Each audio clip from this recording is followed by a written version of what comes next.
Julho de 2009. Nesse dia, a história seria feita no Vaticano. O Papa Bento XVI espera um convidado muito importante. Com apenas 6 meses no cargo, o presidente americano Barack Obama tinha história para contar. Uma economia em crise, um grande debate sobre o sistema de saúde e ainda assim ele foi até lá se encontrar com o Papa.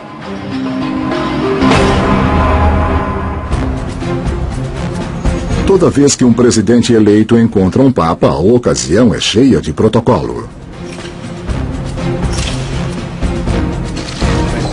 Eles tiram fotos. Eles trocam presentes.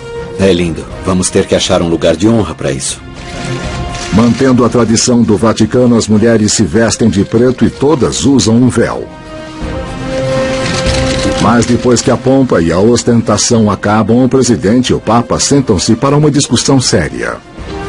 O que eu quero explicar... Por que os presidentes se sentem compelidos a se reunir com os papas? Afinal, os Estados Unidos não possuem diplomacia de alto nível com qualquer outra religião. Esta relação é muito importante porque reúne o líder do mundo livre juntamente com um dos líderes religiosos centrais da civilização ocidental.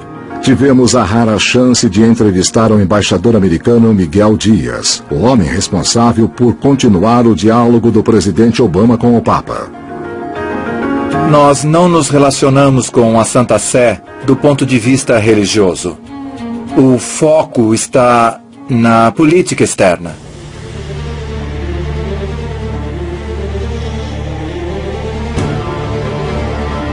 O Papa consegue influenciar 1,1 bilhão de católicos do mundo que vivem em todos os cantos do globo. E isso faz dele um poderoso aliado. A influência da Santa Sé em todo o mundo é muito profunda. Nós realmente temos que pensar sobre a presença dos católicos em todo o planeta. As vantagens de ter o Papa ao seu lado podem parecer óbvias agora. Mas o que no final aproxima a Casa Branca e o Vaticano é a ameaça de aniquilação nuclear.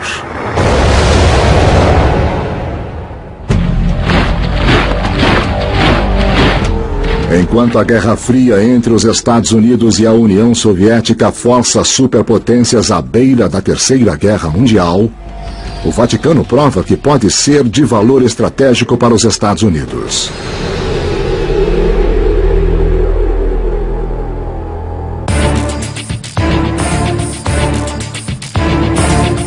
O presidente Ronald Reagan faz a sua primeira visita ao Papa João Paulo II em julho de 1982. O político conservador e o padre polonês logo percebem que eles compartilham uma convicção comum, que o comunismo é uma ameaça aos direitos humanos em todo o mundo. Muitos historiadores veem essas duas pessoas se unindo como resultado de um propósito comum. E claramente, na queda do comunismo e na queda do Muro de Berlim, houve muita concordância por parte dessas duas pessoas.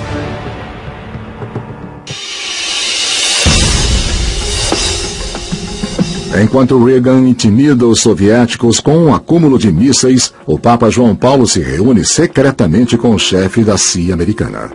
Os soviéticos respondem usando padres da Europa Oriental para se infiltrar no Vaticano e espionar o Papa.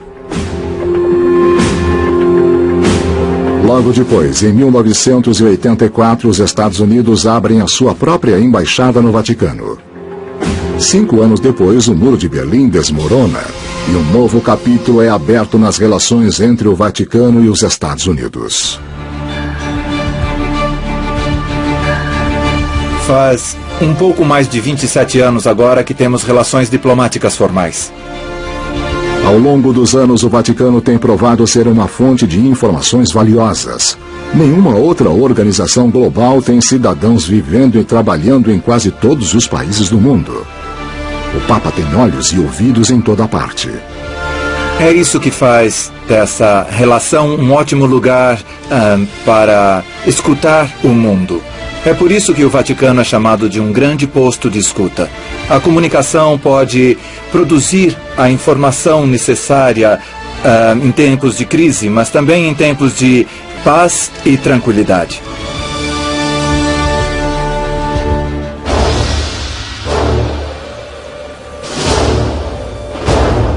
Para agentes de inteligência americanos, este posto de escuta tornou-se um recurso muito importante. E mais uma vez os Estados Unidos e o Vaticano se veem diante de um inimigo comum. Em 2008, Osama Bin Laden emite uma ameaça de morte contra o Papa Bento XVI. Fizeram esses desenhos que incitam uma nova cruzada, onde o Papa do Vaticano teve uma grande participação. Ironicamente, com todos os medos antigos do presidente Kennedy ser leal aos católicos, é um líder metodista que fica mais perto do Papa. George W. Bush se reuniu várias vezes, tanto com João Paulo II, antes de sua morte, como com o Papa recém-eleito, Bento XVI. Eles eram homens de duas igrejas muito distintas, duas denominações diferentes, mas compartilharam essa visão cristã comum e o compromisso com o que viam como valor universal, formando esse tipo de força conjunta contra o Islã radical numa época de terrorismo. Esta foi uma aliança fundamental. Em 16 de abril de 2008, o presidente Bush oferece de fato uma festa de aniversário para o Papa Bento XVI nos jardins da Casa Branca. George Bush foi realmente impressionante e foi uma visita fabulosa. Eu nunca vou esquecer. Muitos papas não tiveram uma festa de aniversário na Casa Branca. Acho que isso se resume a um. É uma cena que nossos pastores fundadores nunca poderiam ter imaginado e uma prova de quão longe a relação entre os Estados Unidos e o Vaticano chegou.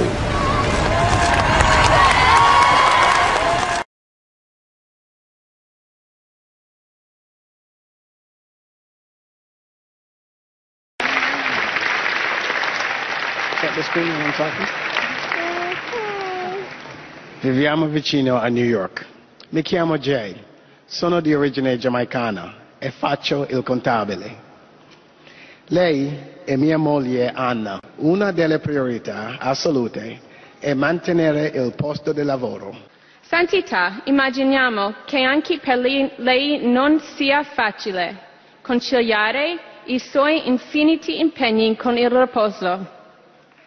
Nel vortice di tanti stimoli imposti dalla società contemporanea, come aiutare la famiglia a vivere la festa secondo il cuore di Dio?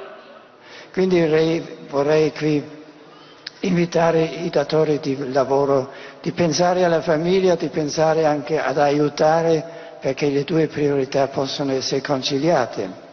E finalmente c'è la domenica, la festa, spero che sia osservata in America la domenica. E quindi mi sembra molto importante che domenica, giorno del Signore, proprio come tale anche giorno dell'uomo, perché siamo liberi. Questo era nel racconto della creazione l'intenzione originaria del Creatore, che un giorno tutti siano liberi. In questa libertà per l'uno, per l'altro, per se stessi, sono liberi per Dio.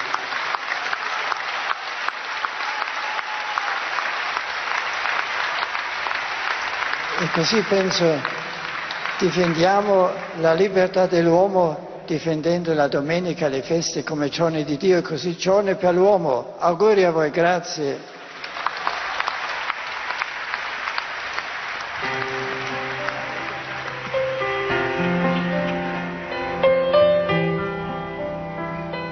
Na Resposta Católica de hoje, queremos responder a pergunta de uma das nossas alunas a respeito do domingo. Como é que nós podemos guardar o domingo? Além de faltar à Santa Missa, quais pecados graves contra o terceiro mandamento?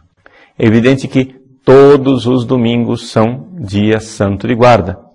Nós precisamos ir à missa e precisamos também nos abster do trabalho. Domingo, como dia santificado e tempo da graça. E não somente impedem a alegria própria do dia do Senhor e o devido descanso da mente e do corpo. Os poderes públicos cuidarão de assegurar aos cidadãos um tempo destinado ao repouso e ao culto divino. E isso não é dever somente do governo, é também dos patrões. Olha só, nós vemos claramente o núcleo daquilo que é guardar o domingo. É um tempo de descanso. O centro não está no repouso. O centro está no culto divino, o centro está na Eucaristia, o centro está na santificação daquele tempo da graça. Mas o núcleo, o centro do ano litúrgico é o domingo. Então, nós lembremos disso. Se existe algo que faz a igreja, que faz o cristão, é o domingo. Por isso não tem cabimento essa história dos nossos irmãozinhos adventistas do sétimo dia, que de alguma forma vivem ainda muito fixados no Antigo Testamento.